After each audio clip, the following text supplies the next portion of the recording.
say that bite to my tongue. I don't like the taste. I'm on and I'm on and I own my opponent. I'm always in the zone, either zoned out of zone. And then we could get it poppin', pick the topic if you want. Skip and Shannon, skip and hoppin', took these sports and made them pop. Said, alright, undisputed. Welcome to Undisputed, live from Los Angeles. I'm Alex Curry here with Skip Bayless and Shannon Sharpe. Good morning, guys. How are we doing? Good morning, Alex. How are you? Welcome back, Alex. Thank you. So, just when you thought you'd seen everything, you saw that. Yeah. Wow. 8 seconds. Let's talk about it. We went from talking all about the game to all about what happened at the end of the game. What's up, bro?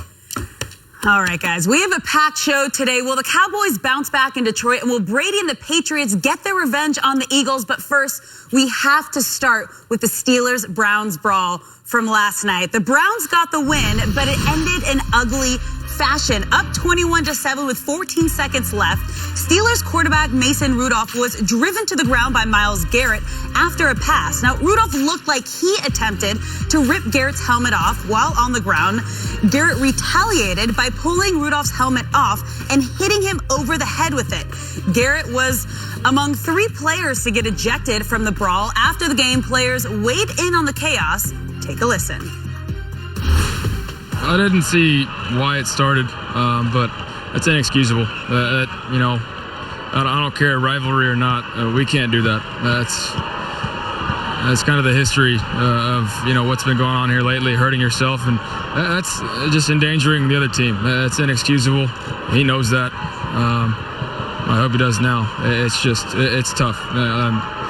We'll see. I thought it was pretty cowardly, kind of pretty bush league, which, there's plenty of tape out there to watch. I haven't seen it replay, but yes, I really haven't seen it, anything like that yet. You see somebody rip the helmet off your quarterback's head. What's your reaction to that? You seen it. Blacked out. It's bigger than football.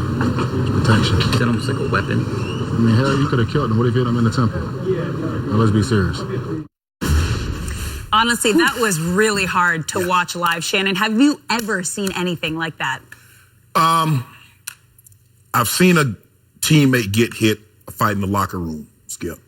But never on the. We didn't get to see that. We didn't get to see that. Now, Skip, I don't know if you remember this, but when this happened, I text Steve. I said, Steve, pull something. I think it was the late 80s. Your researcher.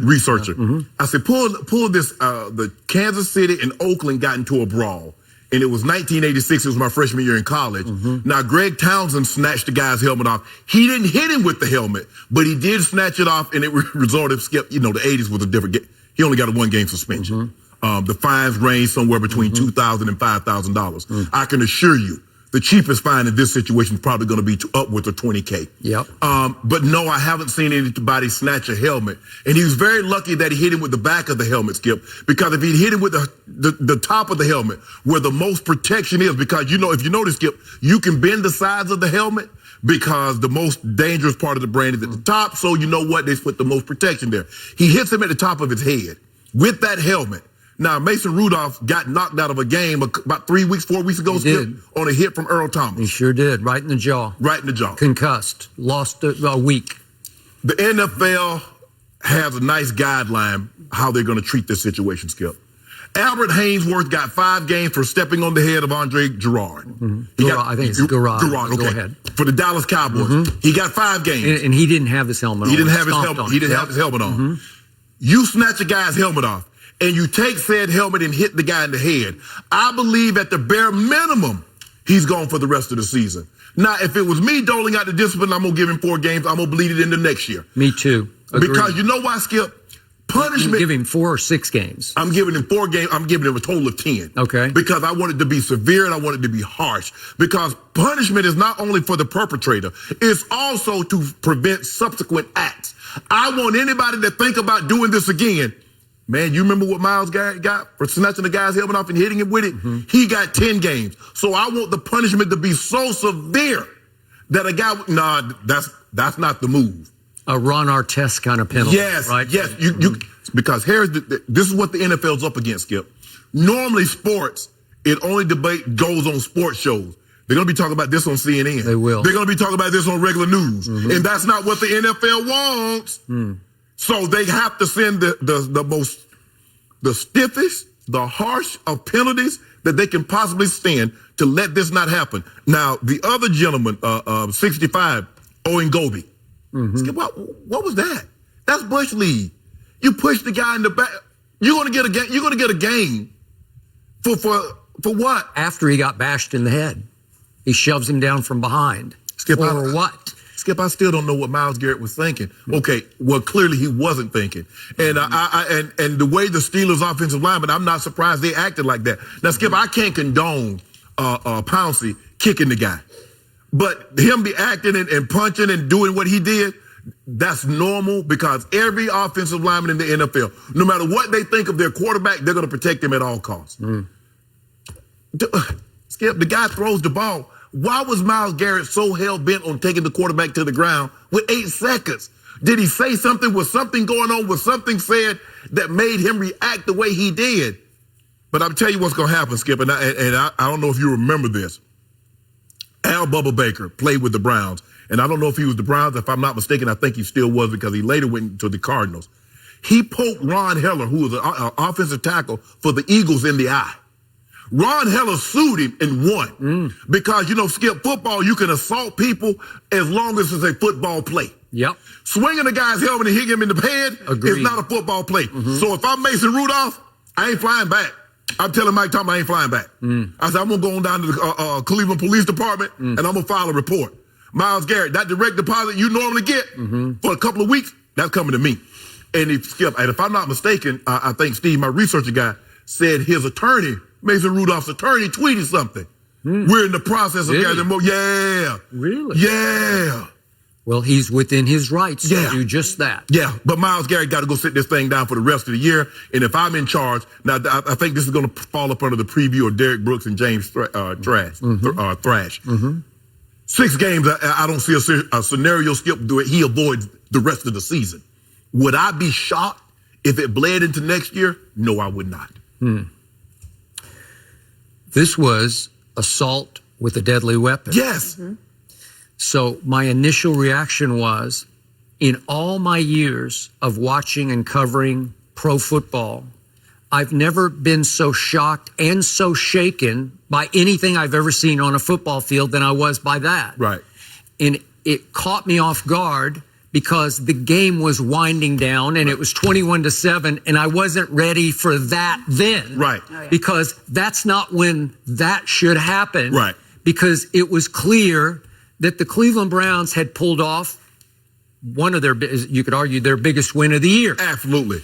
And I was trying hard to process in the moment the fact that one of the strongest men in the National Football League had ripped off the helmet of another man who plays the one position in this game that the league is trying hardest to protect. Yes. And not only did he pull off his protection, his helmet, then he weaponized it and turned it into a deadly weapon. Yes. And bashed the said quarterback over the helmet with it. Over the head with it, to the point that I immediately saw that it was the underside padding that caught him. Yes. Or we could have a whole different conversation going on right now, because if you catch him with the crown of the helmet on the crown of his unprotected head, could have killed him. Yes. Yeah. Could have seriously hurt him. And the amazing thing. Well, what if he doesn't kill him? What if he just knocks him out? And what if he just split his head open? Yeah, he slumps down and he's out. Myles Garrett might be gone for years. So to me, I am with you in that, because something just happened we've never ever seen, then the punishment has to fit the quote unquote crime. We need punishment we have never ever seen. I agree. I'm with you, rest of the year, that's 6 games remaining. And to me, just to put an exclamation point on this quote unquote sentence, I would like to see Myles Garrett gone for game 1 of next year, just to remind everybody one more time, this will not be tolerated. Now, let's get back to your question. What happened? How did this transpire? What detonated this? The game's almost over. As you said, 8 seconds, 5, 4, 3. It's like this is going to be maybe the last play of the game. And Pittsburgh calls a screen pass. Right. On which they do not block Myles Garrett. Correct. One of the best pass rushers in pro football. So he is unabated to the quarterback. Right. And he doesn't foul him as in personal, like he didn't land his body weight on it. He didn't land his body, but it was a rub it in takedown. Right. And it went on excessively because he would not stop. Right. So the play is gone. The ball's gone to the screen screen pass, and the play's going way down the field. And it took a while for the cameras to come back up. What? He's still on top of him, and he is just literally rubbing it in by kind of like rubbing his head in the ground. Right. And obviously, Mason Rudolph is going to react to that. Yeah. He got mad. And again, there were several stories out of Cleveland, and Freddie Kitchen said something after the game. Myles has his version of this that I will keep between the two of us. But there are a couple of reports that said that somehow Myles Garrett thought that Mason Rudolph had kneed him in the groin. Well, I've watched it about 75 times already. I can't see it. I can't see knee to the groin. Maybe he thought that happened, but I can't see that happen in the video.